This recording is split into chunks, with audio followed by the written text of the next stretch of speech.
Z nami je danes generalni konzul Republike Slovenije v Celovcu, dr. Anton Novak. Spoštovani generalni konzul, z današnjim dnem je Avstrija po 3 mesecih odpravila mejne omejitve s sosednjimi državami. Edina izjema ostaja Italija. Ali velja prosti prestop meje tudi v obratno smer, ob vstopu v Slovenijo?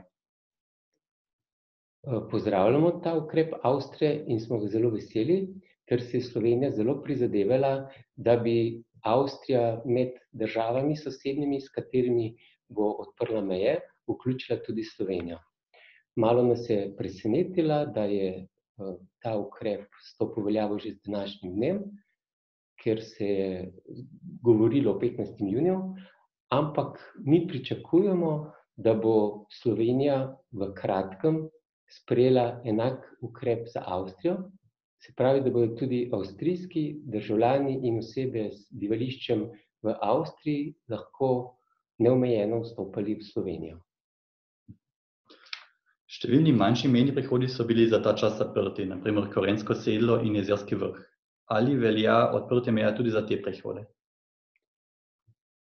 Odprtje meja v tem trenutku za vse te prehode še ne velja. To je stvar koordinacije med Slovenijo in Avstrijo. Mi si želimo, da bi se odprli ponovno vsi mejni prehodi, ki so bili odprti pred začetkom korona krize, teh je bilo pa kar veliko. Slovenija je že preventivno dala na seznam mejnih točk z Avstrijo, tudi te mejne prehode, ki jih omenjate, Korensko sedlo, Jezerski vrh in pa Pavličevo sedlo. Vračamo se torej v naslednjih dneh, smatram, k situaciji pred korona krizo. Ostaja torej splošni nadzor meja, ki so ga uvedli nekaj let nazaj in zaenkrat podaljšali do novembra. Ali to zadevno lahko pričakujemo tudi dobre novice?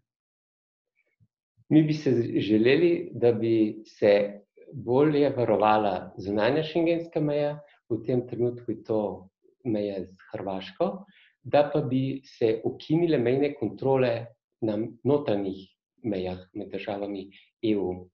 Avstrija je te kontrole notranje na meji s Slovenijo uvedla v času begunske krize leta 2015 in na žalost ta ukrep vsake pol leta podaljšuje, čeprav po mnenju Slovenije za to ni razlogov, ker številke ilegalnih migrantov niso tako velike, ampak Slovenija vedno znova poziva Avstrijo, da te kontrole ukine na mejah s Slovenijo. Meja s Italijo ostaja zaprta, kot rečeno, tako z Avstrijo kot tudi Slovenijo. V Avstriji se razmišljuje med drugim o odpiranju meja za posamezne italijanske regije. Ali je to tudi tema v Sloveniji in če je, kdaj lahko pričakujemo novice in kakšne regije pridejo v upoštev? Italija ima res nekoliko slabšo epidemiološko sliko od Avstrije in ostalih sosednjih držav Avstrije.